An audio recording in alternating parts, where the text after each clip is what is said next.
AC technicians కోసం ఈ video. యాక్చువల్గా ఈ బోర్డు గురించి నేను గతంలో ఒక 2 years బ్యాక్ ఒక వీడియో పెట్టాను. ఇప్పుడు కూడా ఈ బోర్డు తాలూకు వీడియో పెడుతున్నాను. ఏంటంటే ఈ పీసీబీ ఏదైతే ఉందో మనం ఈ పీసీబీ తోటి ఏ ఫ్రిడ్జ్ కంప్రెషన్ అయినా రన్ చేయొచ్చు. ఏ ఫ్రిడ్జ్ కంప్రెషన్ అయినా చెక్ చేయొచ్చు.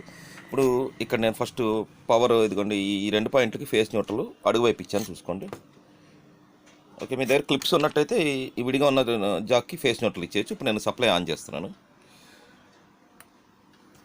ఆన్ చేసి చేయగానే ఒకసారి బల్బు వెలిగారింది.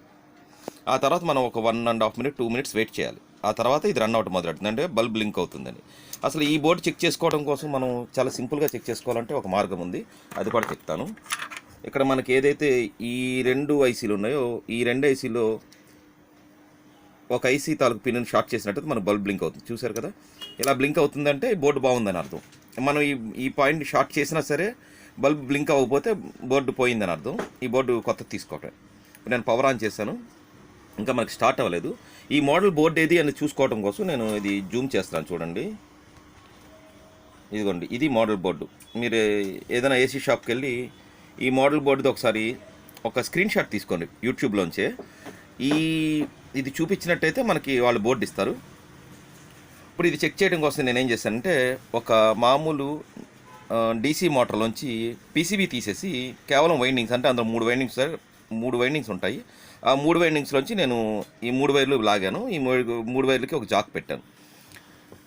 ఈ బోర్డు ద్వారా మనం ఏ ఫ్రిడ్జ్ కంప్రెషన్ అని చెక్ చేయొచ్చు. లేదా మనం ఒకవేళ సింగిల్ డోర్ అయినట్టయితే యాజ్ టీజ్గా వేసేయచ్చు. దీనికి ఫేస్ న్యూట్రల్ ఇచ్చి జస్ట్ మనం ఈ ఫేస్ని థర్మోస్టాట్ ద్వారా కట్ చేసినట్టయితే మనకి ఈ టెంపరేచర్ ద్వారా కట్ ఆన్ అన్నది జరుగుతుంది. మామూలు ఫ్రిడ్జ్ తాలూకు థర్మోస్టాట్నే వాడేయచ్చు. ఇప్పుడు ఈ టైప్ బోర్డులో కూడా మామూలు రెగ్యులర్ మెర్క్యూరీ థర్మోస్టాట్ ఉంటుంది, దాని ద్వారానే కట్ ఆఫ్ చేస్తాడు. ఇక్కడ యాక్చువల్గా వీడియో లాగ్ అవుతున్నట్టుంది, కానీ తప్పదు. ఎందుకంటే మనం ఇప్పుడు మీకు ఫస్ట్ స్టార్ట్ చేయటం, దాని ద్వారా డైరెక్ట్గా కంప్రెషన్ రన్ అవటం అనేది మీకు చూపించాలి. లేనట్టయితే ఏమవుతుందంటే యూట్యూబ్ వ్యూస్ కోసం మనం దీన్ని మ్యానిపులేట్ చేసినట్టు ఉంటుంది. అలా జరగకుండా ఉండటం కోసం నేను ఇది ల్యాగ్ అవుతుంది. ఎందుకంటే ఖచ్చితంగా 3 minutes లేదే మనకి కంప్రెషన్ నడవదు. ఎందుకంటే ఇది నేను చేసుకున్న సెటప్. అంటే యాక్చువల్గా మన దగ్గర ఏదైనా డీసీ మోటార్ పోయింది ఉంటే దాని తాలూకు పీసీ బోర్డు తీసి మనం చేసుకోవచ్చు. ఇదిగోండి స్టార్ట్ అయింది చూడండి, తిరగడం మొదలుపెట్టింది. ఆ టైంలో ఇదిగోండి బల్బు వెలిగింది. ఇది వెలిగే ఉంటుంది. బ్లింక్ అయితే మాత్రం ఎర్రర్ కోడ్స్ వస్తాయి. అంటే ఒకసారి బ్లింక్ అయితే 2 times 3 times ఇలా బ్లింకింగ్స్ ఉంటాయి. ఆ బ్లింకింగ్ తాలూకు వీడియోస్ కూడా యూట్యూబ్లో ఉన్నాయి చూడండి. అంటే యాక్చువల్గా ఇలాంటి వీడియో నేను 2 years బ్యాక్ చేశాను. ఇప్పుడు కూడా కేవలం మీకు చూపించడం కోసం చేశాను. ఇదిగోండి బల్బు వెలిగి ఉంది.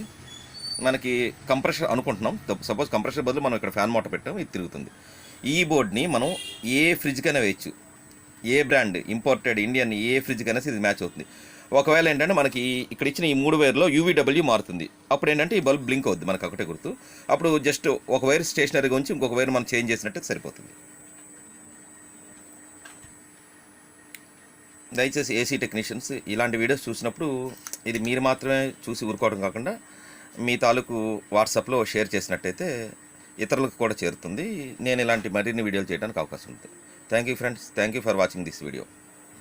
ఈ బోర్డు మోడల్ మరీ జూమ్ చేస్తున్నా చూడండి, మీకు స్క్రీన్ షాట్ తీసుకోవడానికి వీలుగా. మీరు ఏదైనా ఎయిర్ కండిషన్ స్పేర్ పార్ట్ షాప్లో ఈ బోర్డు మోడల్ మీరు స్క్రీన్ షాట్ తీసి చూపించారనుకోండి, వాళ్ళు ఇలాంటి బోర్డు ఇస్తారు. ఈ బోర్డుతో మనం ఏ ఫ్రిడ్జ్ కంప్రెషన్ అయినా రన్ చేయొచ్చు. Thank you.